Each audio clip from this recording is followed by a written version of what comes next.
पशुओं की खुराक में फीड की एक खास महत्ता होती है।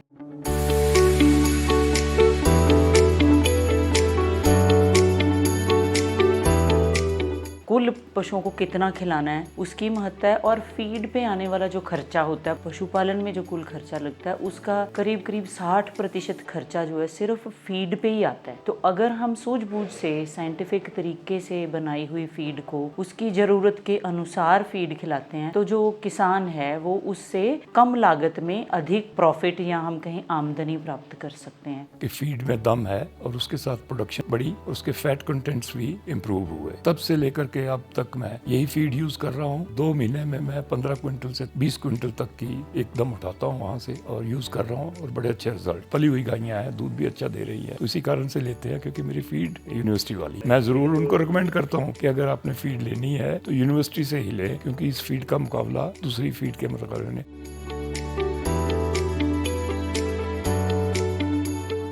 नॉर्मली पशु को 2 तरह की चीज़ें खिलाई जाती हैं, एक तो वो फीड होती है और दूसरा होता है रेशेदार पदार्थ, जैसे चारा जिसको हम बोलते हैं, जिसमें भूसा आ जाता है, घास आ जाता है और चारे की फसलें आ जाती हैं। तो जो फीड बनाने का तरीका, ये वैसे तो हम साइंस के तरीके से फॉर्मुलेशन करते हैं, इसकी फॉर्मूला बनाते हैं। ऊर्जा के साधन होने चाहिए, प्रोटीन के साधन होने चाहिए, खनिज होने चाहिए, नमक होना चाहिए, ये सारे पदार्थ पशु की फीड में होने चाहिए। फॉर एग्जाम्पल की मक्की हमने दिखाई हुई है यहाँ पे, तो अनाज डाल सकते हैं। अनाज हो सके तो 1, 2 या 2 से ज़्यादा किस्म के डालें तो ज़्यादा अच्छी बात है। इसी तरीके से प्रोटीन का मेन साधन होता है खलियाँ, सोयाबीन की खली, तिल की खली या मस्टर्ड जिसको सरसों की खली, इन सब खलियों से पशु को जो है वो प्रोटीन मिलती है। इसी तरीके से चोकर का इस्तेमाल करते हैं हम। चोकर आपने सुना होगा, गांव की हर दुकान में चोकर मिलता है।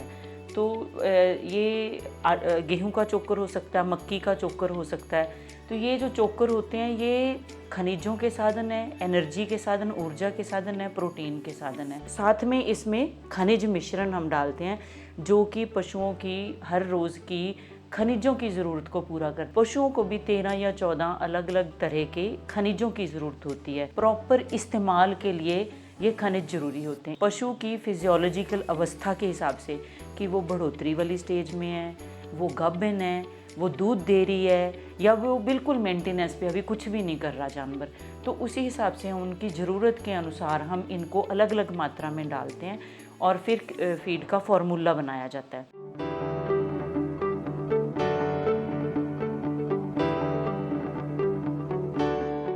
गांव में बनाने का तरीका बताना हो तो उनको हम थोड़ा अलग तरीके से बताते हैं ताकि वो अपने घर पे ताज़ी पशुओं की फीड जो है वो बना पाएँ।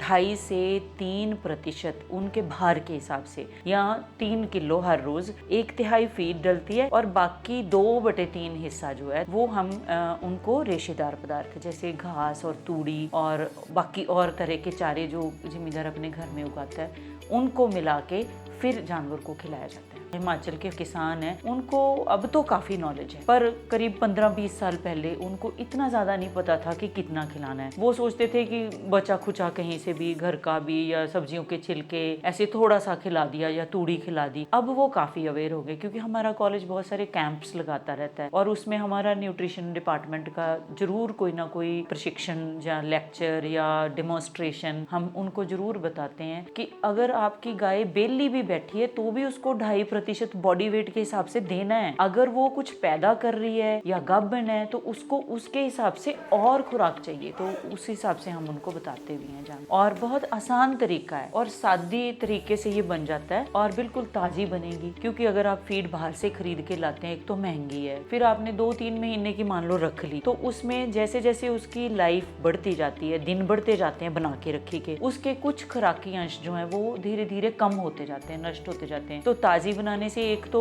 वो लोकली अवेलेबल जो उनके आसपास अवेलेबल है, गांव में आस पड़ोस में कोई चीज़ें होती हैं अवेलेबल या गांव की दुकान से मिल जाती, तो वो आराम से फीड ताज़ी बना सकते हैं, जिसके बहुत ज़्यादा फायदे हैं। तो भैंस के लिए जो हम फीड लेके आ रहे थे वो थी दूध के लिए, तो उसको उसी रेशो में न्यूट्रिएंट्स चाहिए होते हैं। लेकिन जब इसको ग्रो करना है तो इसको क्या है, कैल्शियम कंटेंट ज़्यादा चाहिए या इसको जो बॉडी ग्रोथ के लिए एलिमेंट्स है वो ज़्यादा चाहिए। तो जब डॉक्टर साहब से हमने डिस्कस किया तो फिर उन्होंने बताया हमें कि गाय के लिए जो है एक अलग फीड आती है हमारे यहाँ पे, जिसको ये मेंटेनेंस फीड बोलते हैं। तो जैसे गाय के लिए हम मेंटेनेंस फीड लेते हैं उनसे, भैंस के लिए लेते हैं हम उनसे मिल्क राशन। तो मिल्क राशन में क्या होता है कि उसके लिए जो प्रोडक्टिविटी के लिए उसको जो एलिमेंट्स चाहिए वो इसमें आ जाता है। प्रोडक्शन की जो आउटपुट की बात है वो ये है कि यहाँ पर हमें थोड़ी सी एश्योरेंस ये रहती है कि सारे कंपोनेंट्स खुद ये मिक्स करते हैं, तो ये एनिमल की रिक्वायरमेंट के हिसाब से भी उसको कस्टमाइज कर देते हैं। दूसरा ये है कि हमें एक एश्योरेंस ये रहती है कि यहाँ पे यार एडल्ट्रेशन नहीं होगी।